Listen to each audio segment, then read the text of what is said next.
Andy, Hi. what's going on? Hi, guys. Oh, nothing much. How are you? How are you? Good. Good. Are you at home in your Los Angeles mansion? I am. I'm in my bedroom. Oh yeah, that's where the magic happens. Yeah. Yeah. Paul and I were just telling old bombing stories, like bombing in New York at like weird, doing comedy in places that comedy should not be done in. Like we got hired one time to do like a wedding, like a rehearsal dinner, like a bit at a rehearsal dinner. Did not go well, of course, Right. And but we were saying that, like, when we were first starting out, I don't know if you ever had anything like this in Chicago, because you were in Chicago, right? Right. Beginning. Yeah, and there wasn't like a lot of. Sorry, my dog's mad that I'm on Twitch. He wants you to live stream on YouTube. He's very it's really bizarre, right? But, Yes, there wasn't like a lot in Chicago, because it was Chicago. So, and there wasn't any creative, dynamic young person going out and finding weird venues for us to perform in. The closest one that comes to that is I once, with a group, and I don't even think it might have been a team, because it was Improv Olympic and you got split up into teams. Yeah. And then that was your team. And then some people got on a team and stayed on it. I kind of was around in different, different ones and never stuck with any one team.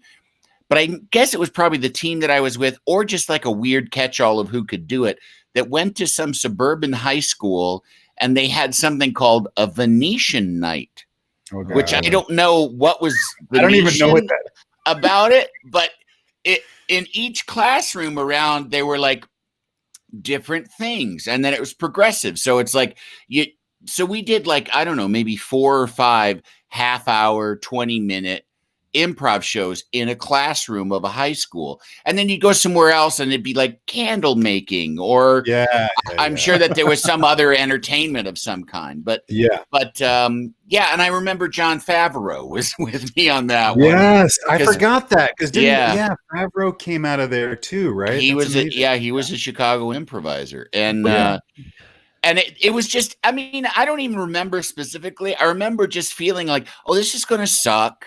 And it kind of sucked. And it's just, I mean, improv's already so awkward and weird, If you're not there willingly, it doesn't translate. No, not too ever. hard of a bridge to jump to, because it's like, all right, if you're gonna go see stand up, we all understand what that is. Here's a person telling us jokes. Like, here's 5 people dressed kind of shittily, with that look like they're just kind of like walking around on a stage pretending to drink cups of coffee or whatever, whatever. And it's hard to be like, oh no, we're making this up. This is an art. It they don't care. They don't care. An improv audience has to, like I've always said, and I don't think it's like terrible. Improv it apologizes for itself right off the bat. Like when the audience sits down, there's kind of this understanding of like, hey, cut us some slack. We're making this shit up, And so the audience they know that, and they have to be a little bit more like, like there's some scenes it'll take a couple minutes to figure out where you are. And if they're not into that, you're fucked. But you might see something, you could see something incredible. Like I remember seeing, like, when I first got into like UCB in New York, like I remember going to see Solo Arts, and I think you were doing some shows with those guys early on, because you knew them from Chicago. Like every now and then, I did a lot of the monologues in the beginning. Yeah. And I remember seeing like you, like John Glazer, and like Brian McCann. These are all Conan writers. Brian McCann. And just being blown away by, and there were great women there. I'm Tina Fey, obviously, Miriam, so amazing. Rachel Dratch, amazing people. But for every time you would see like a magic thing like that, you would have to sit through some crap too. Yes. Well, you just and very rarely do you get and very rarely did you get a whole show like that. Yeah. Right. I mean, and I've been on stage for shows that were like, wow, what just happened? You know, I think the secret is like what you said, like the audience is in it with you. And so when you do good, it's actually better because they feel a part of the process. So it's like why improv doesn't translate when you try to tell anybody after you've left the venue, like, oh, and then they did this thing where they were in outer space and he had a flag and the other guy, but he had a sandwich, but he had the sandwich because in the first scene he was eating the sandwich in his paint. It's like it all falls apart. It's like telling someone your dream. It just is like it was cool, but it is such a weird moment, but it is so fun. But did you ever do those? Like I did a lot of late night high school graduation shows, which were Chicago City Limits. When I did Chicago City Limits, which was more of a short form, like Whose Line Is It Anyway audience, they would come at midnight. So they had already had their prom, and then they would come to us as like the second thing. Oh wow! Oh, you mean they would come to you? Yes. Oh, they would come at Chicago City Limits. Yeah, we would do shows. We would do shows like that. And for some reason, and I don't know who said, somebody in our group, but it was when we a group of us broke off of Improv Olympic, right, and basically stole Sharna Halpern's space. They were in the basement of an Italian restaurant, and there was like this coup, or this like breakout group, because two of the guys in our group had befriended the Italian brothers that owned the restaurant, and so they finagled this thing of like, we're going to start our own group of like, and it was not even really arguably some of the best people at IO at the time, like the top kind of tier of people from different teams broke off and did our own thing. We had this thing called the Comedy Underground. It was really an amazing group of improvisers, and Stack was in it, McCann was in it, and a lot of other people. And, we used to, when we had that space ourselves, we would do a lot of singles groups. And I remember specifically numerous times we did it for Jingles, which is Jewish singles. Wow. And it was possibly the dorkiest audience like ever. And every single suggestion was like from an 80s movie, and it was not just the guys, it was like women too going like, penis! And like, no, come on, guys, let's try something else. We used to have like those, all right, elbow fucking, let's do that. We need a profession, not a gynecologist or a proctologist. We'd always have to have like build in what you couldn't say. And it was like, it was so upsetting. Yeah, Scheer, do you remember there was someone that we knew from, a friend of ours that was performing at UCB, who, this is just another like side job that we got. Her dad was doing corporate training, so we would get hired. He would hire like 4 or 5 people to go to these companies in New York and do like sexual harassment training. And I remember going to like, I think the World Trade Center and doing like, obviously before 9/11, like sexual harassment training, interactive performances with employees. Right. It's like the most fucking bizarre stuff. It sounds so like rife for something horrible to happen. Of course.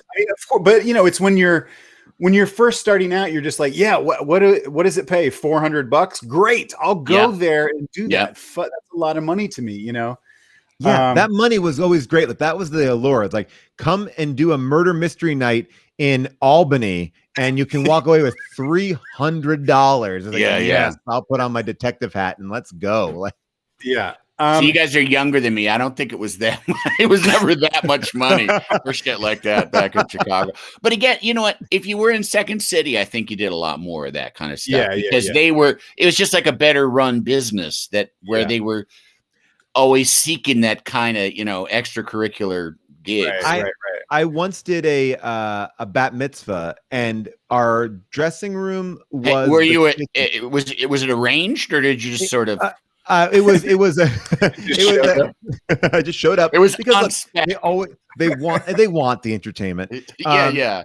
You know, we would always like, that was part of the touring company that I did in the short form group, and they are, here's your dressing room, and the dressing room was the kitchen where all the like the catering was, and we were running in and out of the kitchen, but it was really an audience of, if there were 20 people there, then, you know, like that would be like the max. I think it was probably more about like 12 to 15, like that we're performing for that small of a group. And we did our show, and of course it was terrible. And then was it a set show or an improv show? It was an improv show, but it was like, we're going to do Jeopardy, where you shout out the answer and we tell you the question, you know, so it was all short form games.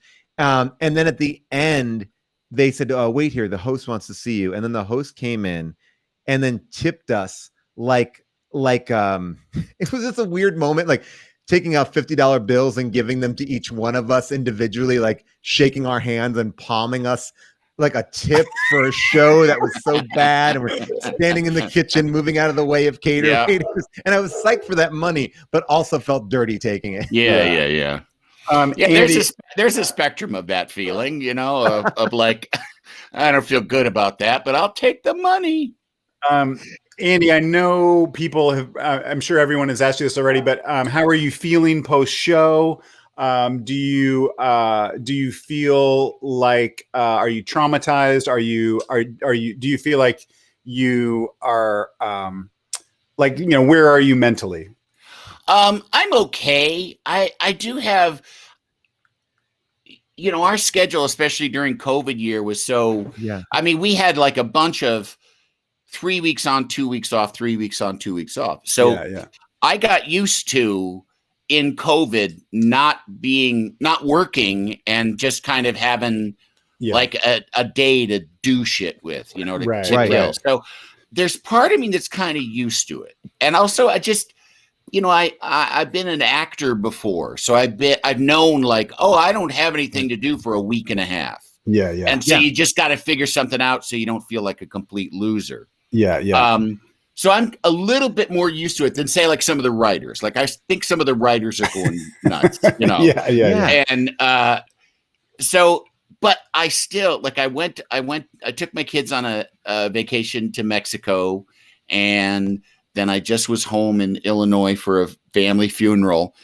And so I came back on Monday morning, and I do feel this like, okay, school is back in. Like, just from in this last week, I felt like, oh yeah, right. I don't have a job.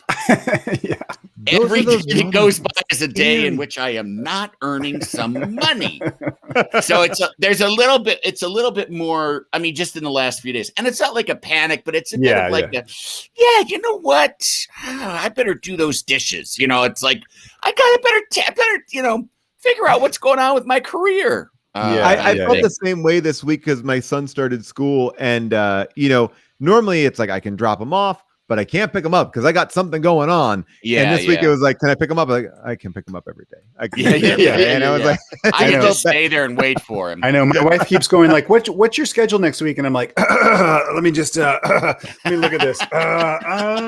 What day were you thinking? I'm vaguely open that day. Weekdays are good. Weekdays are good. I also think that there's like a thing going on. I was going to tell this to Rob before you got on, Andy, like that we're in a weird zone, especially in LA. It's August, which is a weird month, you know, in the sense of like, okay, it's kind of the end of summer, but we've also just had off like 18 months. Like, so it's like, it's an extenuation of it. Like these Delta numbers are going up. It feels like we're back in our, like, it's just like this. I feel like there's like a weird, like low level, like depression that's kind of just sitting on top of everyone. Like, you know, we're excited. We're going to go out. Yeah, there's things to do. I'm just not choosing not to do them. Like, I just feel like, but it's like, we are kind of still in the same spot. And I feel like there was like a brief window of 3 weeks where it was like, let's do it. We're back, baby. And now for literally, here comes life. Life is back on. Like, I flew to fucking Phoenix to watch a basketball game. I had reckless abandon. It was like, I got my shots. Let's go. Like, you know, I was like, it was all good. And now I'd be like, oh well, I don't know about that. Yeah, I thought I was like Superman for about 3 weeks. I was like, no, yeah. Well, I mean, we, like I say, we flew to Mexico and nobody got COVID, and I just went to Chicago and back, and nobody got COVID. And I went to a funeral with some people with a lot of not mask wearing folks. A lot of folks not wearing masks at this funeral, and just having to hope, like, okay, I hope this works. I know. Man, I'm so sorry about the funeral. That's not cool. Oh, it's okay. Thank you. It's my uncle passed, and he had been sick for a while, and it's what happens with these old people. Yeah, that's the deal. That's the deal. At a certain point, they stop living. Yeah, but I loved him. It was my Uncle Bill, was my mom's the oldest sibling of my mom and her siblings, and it was nice. It was, I mean, it's like, it's sad, but it's also nice to see everybody and together. When it's not, I mean, look, every death is tragic, but sometimes, like you said, like there's a moment where we're like, okay, we know that this may be on the horizon, and there's a nice moment to, like, I don't know, get together. Like, I feel like you're all in a backyard or in a house, and it all of a sudden is like, oh, we're having a good time here. This is like not a terrible moment. And you're there to celebrate somebody in the family, and you're with your family, and the family's not always together in that sense. And so, it's sort of, the least of what our tribe can do. Right. Yeah. Andy, I don't want to hold you up because I know you have dinner plans, but I wanted to. And we would like to come along with you. You can. We're coming along. I'm just going to get my daughter and bring her back here. Just tell us. Are you making dinner? Oh, I'm making dinner. Yeah. Oh wow! Is it going to be? What is it going to be? Deviled eggs? No, it is. It's like a chicken and rice, like a roast con pollo kind of thing. Yeah. Oh, nice. Can you make a lot? Because me and Paul, I know where you live. Me and Paul can come by. You guys can come by if you want. There will be some. I'll leave it out in the driveway. Oh, thank you. I appreciate that. No, but Paul and I thought we would be. It would be helpful. I wasn't sure where you were mentally or work wise, but anyway, I thought I could help out. I went on Craigslist, and I think I texted you this, and I think I found some jobs that may or may not be of interest to you. You can shoot them. Feel free to shoot them down. I'm not married. I'm not married to them, but a couple of them I thought were kind of promising. Don't worry. I will not. I'm ready. I'm very. All right, we're gonna pop it up here on the screen. Okay, let's put it on the stream. Here we go. Boom. All right. Oh, so here. Okay, this is looking for armed patrol officer in Rancho Palos Verdes. You have to have a clean driving record, social security card, blah blah blah blah blah. So this is just the first one out of the gate. I don't know if you want to drive down to Rancho Palos Verdes to be an armed security guard. Did you read the post detail? Yeah, I was going to get to that. It is, the fine print says patrolling a cemetery. No, cemetery. Oh, a cemetery. It says cemetery. I thought that's a place where they make cement. Yeah. Look, guys. So maybe the company isn't, run by a bunch of grammarians, but they're top notch. If you run a cemetery, you should know how to spell cemetery. Yeah, they don't run it, Paul. They patrol it for ghosts. This is. You got to be. So I don't know if you're up for. You got to be able to lock and unlock gates. You got to remove. I can do that. You got to remove guests who are drinking on site and not following the rules. I don't know what the rules are. Yeah, I know. What I don't like about this is need to hire ASAP. First come, first serve. Doesn't seem like. That's not what you say on a job application. So just think about it. With a gun. First fella gets down here with a gun's got himself a job. Yeah, you have to have your own firearm and your gun permit. But yeah, I mean, you can shoot people in a cemetery. The good thing about shooting people in a cemetery is obviously you're already in a cemetery. So up to you. Take it or leave it. What else we got? Right. I'm going to pass on that just because of the ghosts. Okay. Yeah. Fair. I don't need. This is a tough one. I would empty my gun into every ghost I saw. Yeah, well, that's a natural reaction. This next one is this would take a little bit of work on your end, I will say, but a beard model. I saw $100 an hour, and I was like, "That's good money." You know? Yeah. And this is for beard commercials. Okay, Please read it all out loud, Rob. Read it all out loud. A men's grooming brand is looking for bearded men for beard product commercials. Hourly rate is $100. You'll need a half-inch long or longer beard, age 18 to 55. This could be long-term contract work if you fucking have the right beard and personality. Yeah. If you got the facial hair for the job, click the link. So it could be good. Again, you're kind of starting from scratch.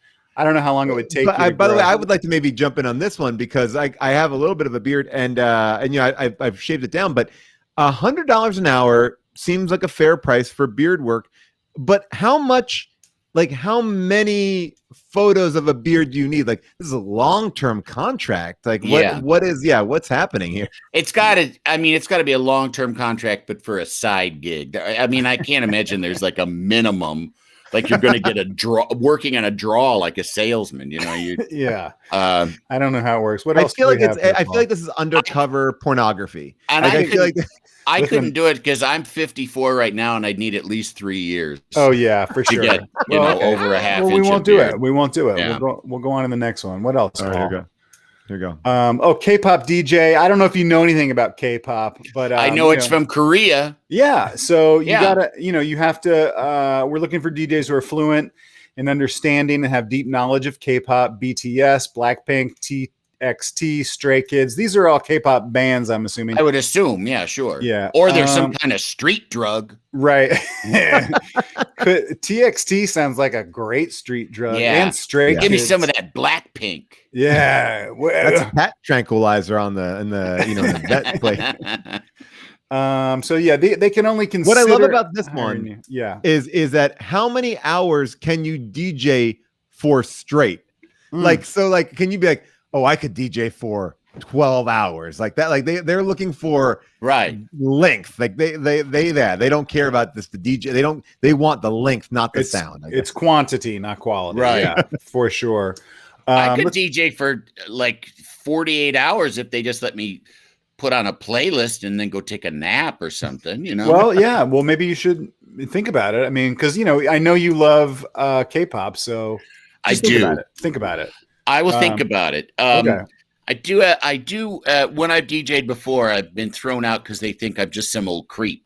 Yeah, that's lurking around all the young people. Yeah. Well, were you hired to DJ at this function? I was not. I just brought headphones. So that's what it was. Nightclub. Yeah. Yeah. That's Well, that is also good because then it's a conversation starter because you can always get out of a conversation when the song's ending. Like, oh, I gotta head back to the booth. Gotta go.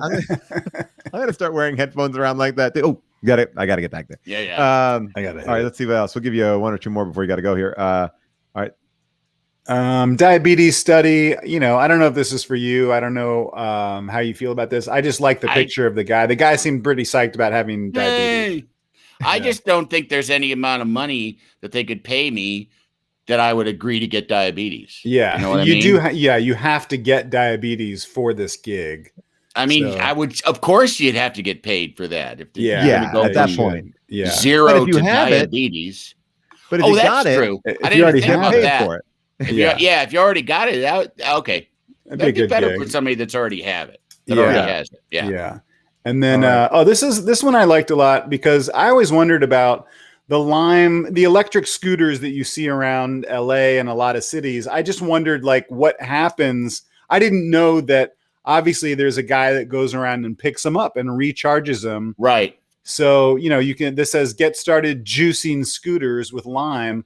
I will tell you, I've seen this happen, and it's the most abusive relationship I've ever seen. It's like a guy driving around in a truck, slinging these scooters in the back of it is an angry profession because I feel like they're just like hoisting them over their head. It's like these things are getting destroyed you gotta, scooters aren't like necessarily that easy to manipulate or get. That's Razor scooters. Yes. I don't know if your kids have Razor scooters and you've like tried to cross a garage that has a couple of Razor scooters on the floor.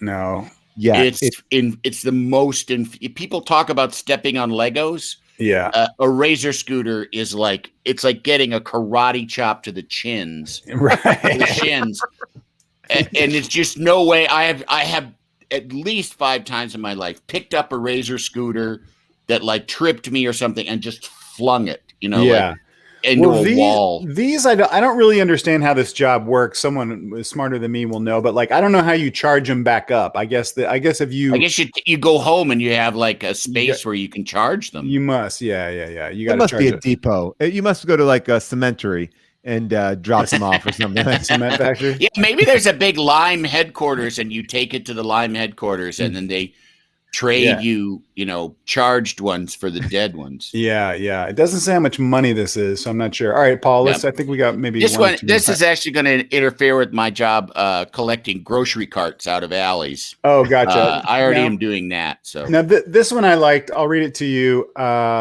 Chemistry tutor for a kid in Brentwood. I'm planning to buy the C3000 chemistry set on Amazon.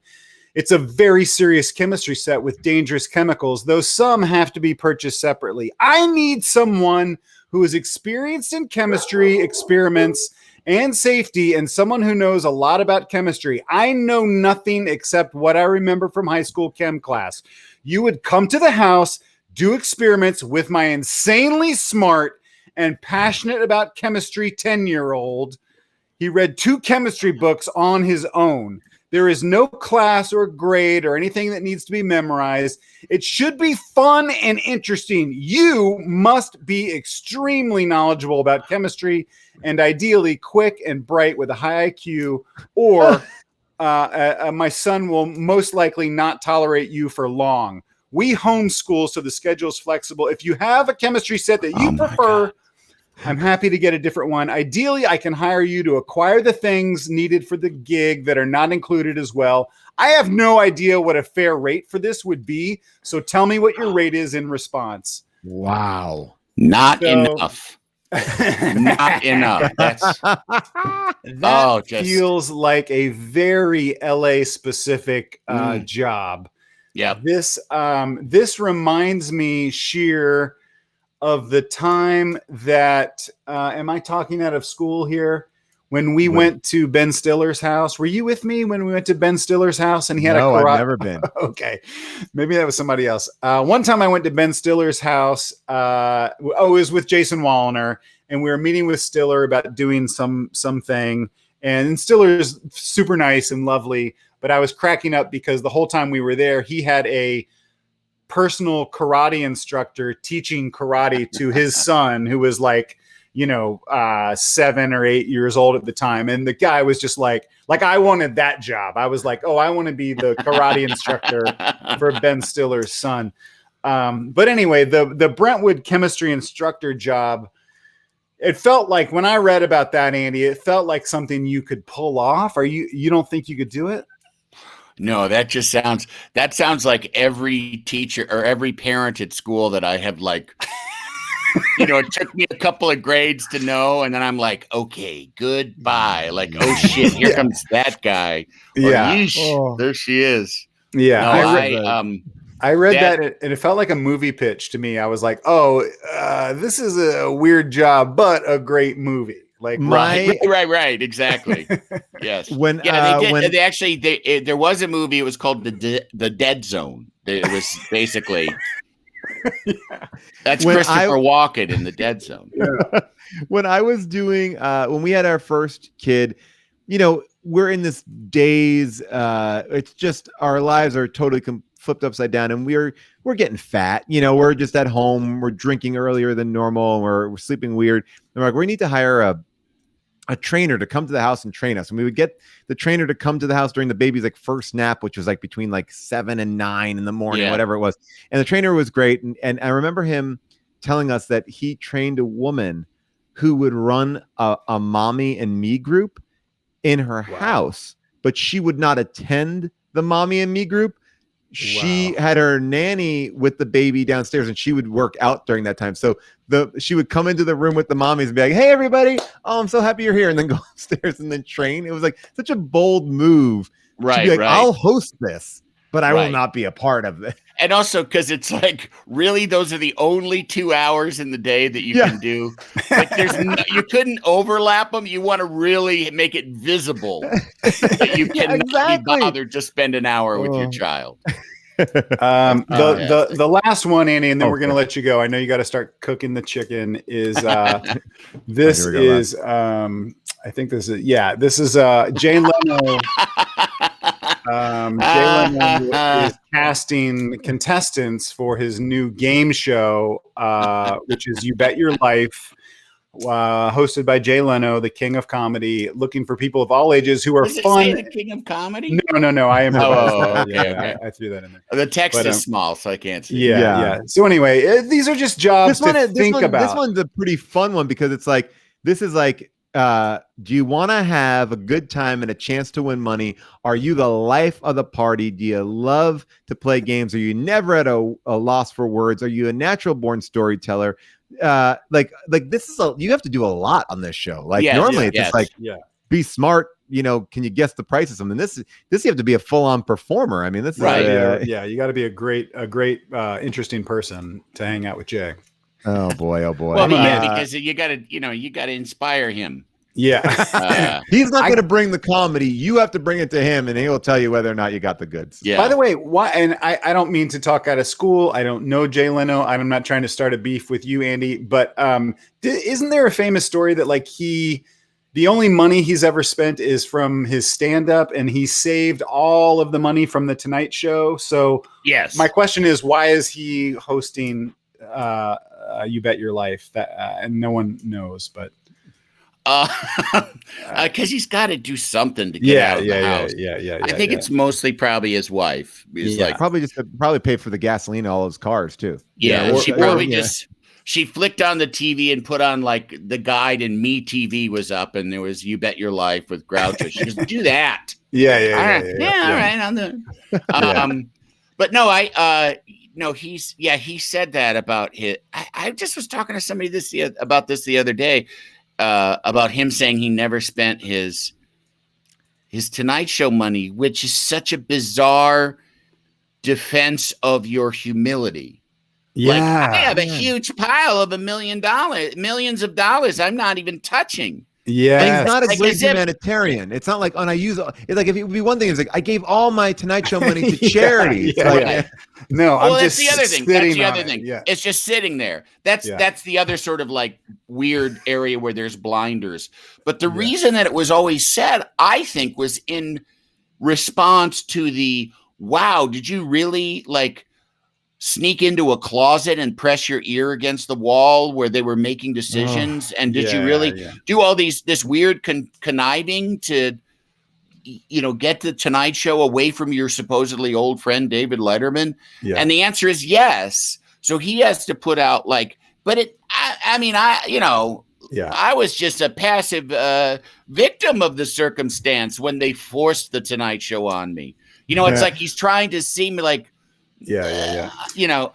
I never really sought it out. Like, well, okay. It's a weird thing. It's it's really weird. You may not have needed the money, but you wanted to be on the TV. Like it's a weird. It's like thing. What a really sophisticated alien life form would say to approximate human behavior.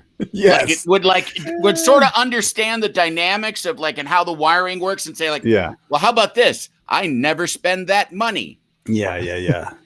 I buy all the fresh fruit, but I never eat it. Yeah. Oh, okay. Well, right. What's really awkward is that Jay is our next guest. Oh, wow. Yeah. Andy, why didn't you tell me? I should have told you. I heard an old jalopy down the street earlier. Thank you so much. You're welcome. I'm sorry. I was just gonna say, you do see Jay Leno a lot in Burbank driving anywhere from sublime cars to like weird hay racks with boilers on them. Right. And it's frequently. Yeah. I need to see this. Yeah. And probably like without a mask and like, hey, it's Jay Leno. Look who it is. Yeah. You see him all the time. He's famous here. He also is very famous for giving roadside assistance. Oh, for real? For Shut the real, fuck yeah. up. Because everything breaks Because he down. knows what he's doing. There's so many stories about I was broken down in the Burbank area and Jay Leno pulled over to help. Because he actually does no stops. shit. Gotcha. He I stops. that's when the people- show. Well, that's nice. That's nice. That's the reality It is show. nice. I want to watch That's that. great. Yeah. But unless it's like only women that he then fucks or something like that. I don't think that didn't seem to be the point. Dude, I'm so psyched to see you, Andy. And thank you. And I'm so glad. Yeah, and I want to play. Andy and I played golf a couple of weeks ago, and he's a great golfer, and I want to play more golf with you. I'm terrible. You. It was fun. Yeah. No, it was fun. It was fun. The greatness is beside the point. Yeah, he's great. I mean, Andy hits the ball and goes, "That's how you fucking do it." Oh, wow. Right. It's kind of it's a little aggressive. It's a little aggressive. And it's only to people that aren't playing with us. Like it's just one fairway over. Yeah. All right, great to see you, buddy. Bye, guys. Good.